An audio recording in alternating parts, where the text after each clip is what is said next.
My name is Dr. Vicky Estwick. I am a medical practitioner and a special populations trainer. And I decided to do this because I noticed that as a general practitioner, my patients didn't know how to exercise. We always tell you how much to exercise and when you should exercise, but most people tend not to know what they can do, especially if they have chronic diseases or any past injuries.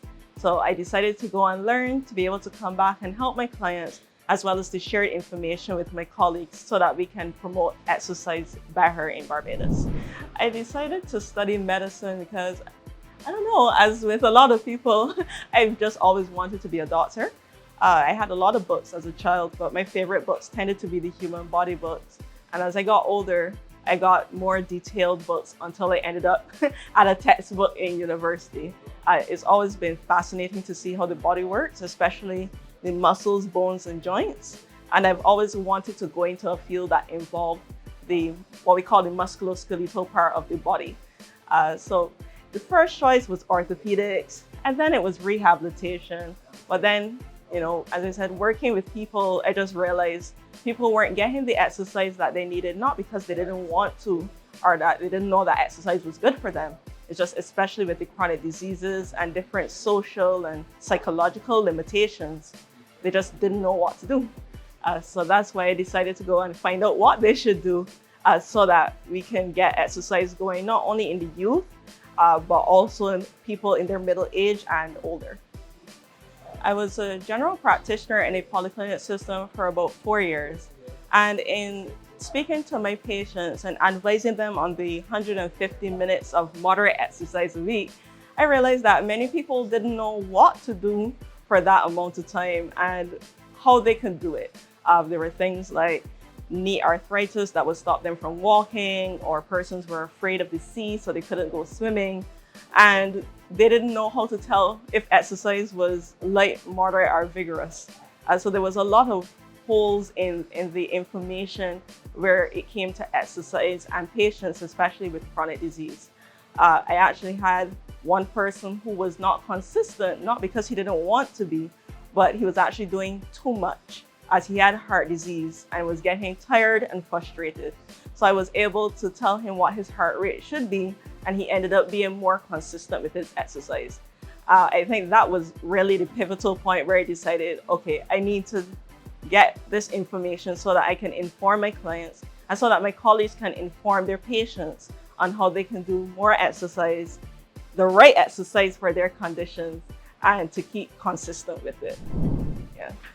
In polyclinic, you tend to see everyone that may have come from the hospital, that may have come from home, that may have come from a private practitioner.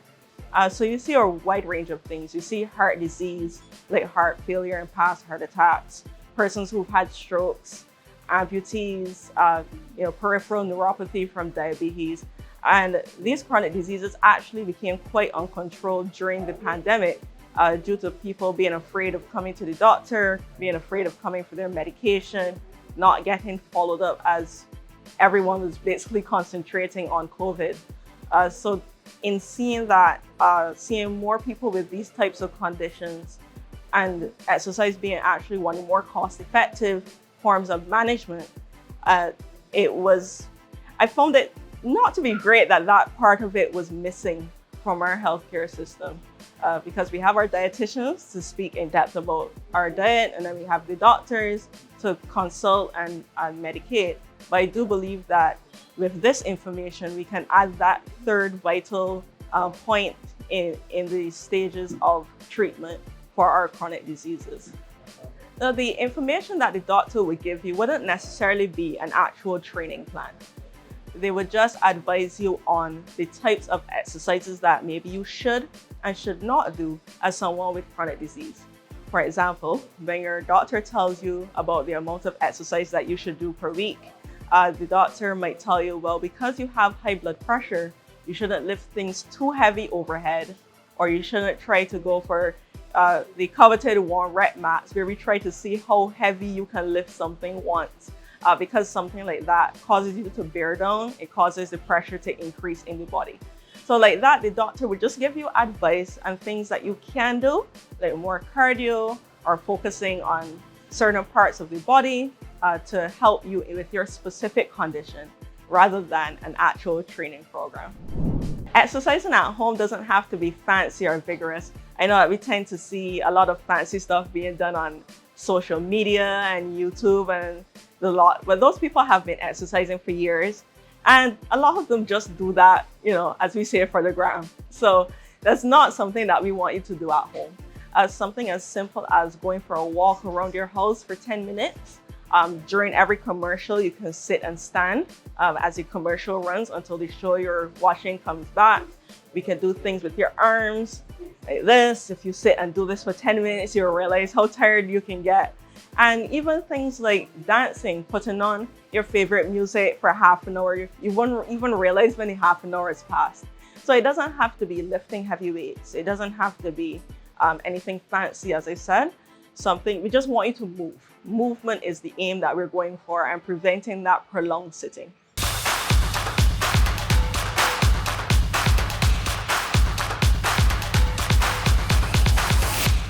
The American Heart Association, as well as other healthcare associations around the world, have agreed that 150 to 300 minutes of exercise per week is the amount of exercise that we would need to produce significant health results, such as preventing chronic diseases, not only hypertension, diabetes, and high cholesterol, but also things like cancer can be prevented, or at least the risk lowered by exercise.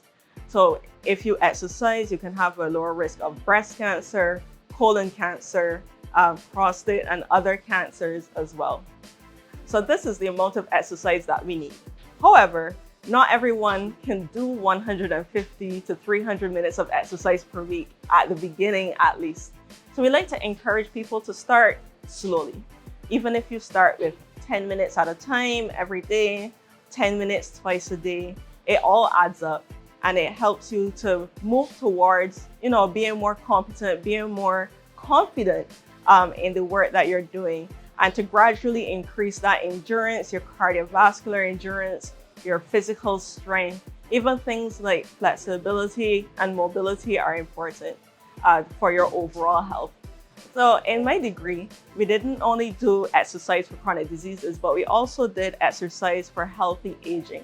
We hear all the time that Barbados has an aging population, and we don't only want to live longer, but we also want to be healthy as we age. We want to be able to still do the things that we love to do, to be able to help ourselves, to be able to get around without needing too much assistance. Of course, there's nothing wrong with needing assistance, but I know that people would like to maintain their independence. So I decided to go into this because of our aging population, teaching people how to mitigate the changes that come with aging, especially since we don't really talk about aging a lot. We don't talk about the changes that happen in middle age. We hear about menopause, hot flashes, period stop. But we don't actually hear about physical changes such as the loss of muscle mass, the loss of the strength of our bones, the psychological changes such as, not feeling useful anymore, especially when you're going into retirement. You get this sense of loss, the sense of not having a usefulness anymore. And people actually tend to go into depression as well. So all of these things are things that we really need to talk about, and exercise is one of the ways that actually helps us go through these changes.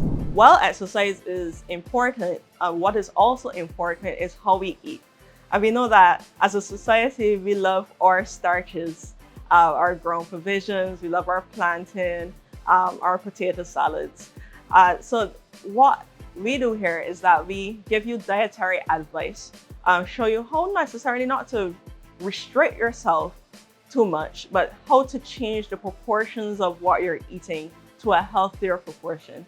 So I know we're used to having 2 or 3 starches, some protein, and then a little garnish of salad. But we actually want to change that proportion to half a plate of non-starchy vegetables. So potato salad and plantain will not be your salads there. You have the non-starchy vegetables. Then in your starches is a quarter plate. That's where that plantain and potato salad would go. And then we have a quarter plate of protein. And that proportion is much better in terms of, being healthier, the right amount of energy for the day. It also improves things like your overall health, even things like asthma, allergies, eczema, things that we tend to have here a lot in Barbados are improved even when you change your diet like that. One of the biggest challenges that I've found is that people have an aversion to exercise. Many people have had poor exercise experiences either in their neighborhoods or at school, where they weren't able to enjoy PE as a subject. They remember the people running fast and leaving them behind. They remember being teased by other schoolmates. So they have a really bad connotation attached to exercise. And that's been a difficult thing to overcome. But what I try to do is I reassure the person that we're moving at their pace. We're moving specific to their needs. And at any point, if the exercise routine needs modification to suit how they're feeling at the time, that can easily be done. And we will always make sure that they're comfortable. So the single biggest challenge that I've found is that persons have a very negative connotation attached to exercise. And this stems from having bad experiences, mostly in childhood, from in their neighborhood or at school, where they might see persons being more athletic and leaving them behind, or being teased about their size by other children, or not feeling supported by their PE teachers.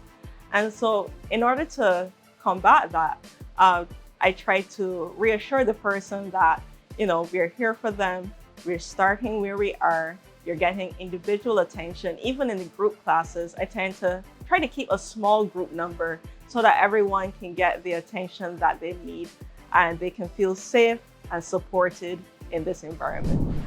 Exercise is one of the main, cheapest, easiest things that you can do to make sure that you have a healthy, long and productive life. Even something as little as 10 minutes a day, something is better than nothing. And it will be an investment in your future that you definitely will never regret.